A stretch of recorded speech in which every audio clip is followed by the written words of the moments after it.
Здравейте, приятели, здравейте, децата, аз съм Видео и днес ще ви покажа моята кандидатура за гошовците SMP. И сега ще почна да ви обяснявам. По-скоро да има какво да говоря. Просто думата е да говоря. Почваме Welcome to Дидовино село. Това просто е така ми хрумна. Кандидатурата, само това можех да измисля, понеже часът е 10 без 15 вечерта и още щом видях клипа, исках да направя кандидатурата и да съм първи направил кандидатура и почваме с този мост, който е несиметричен и затова ще се убие. Почваме. Ето това.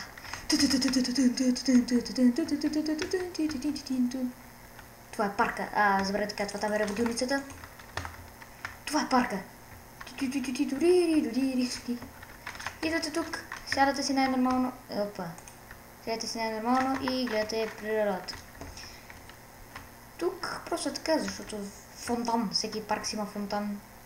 Би трябвало за разрешение.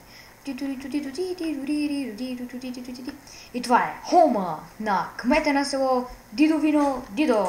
Или с други думи аз. Почти не съм се постарал, честно ви кажа. В частта няма нищо. В леглото не, печката не. Тук просто е така нахромна енвели и отвътре това. И просто сложих една картинка тук, не така, за да има портал към Ада. Опа! Чакай си!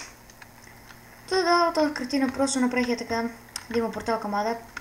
Към Ада. Тук една терасичка най-нормално, само е това успях да измисля за нея. И най-вече, най-важното, българското знаме от Бикан генератор. Ето, виждате как съм го направил. Тук ако се чудите защо съм сложил повече, вижте защо. Ако виждате как ето тук съм сложил червено, не е толкова червено, тук също и ето тук чак става червено.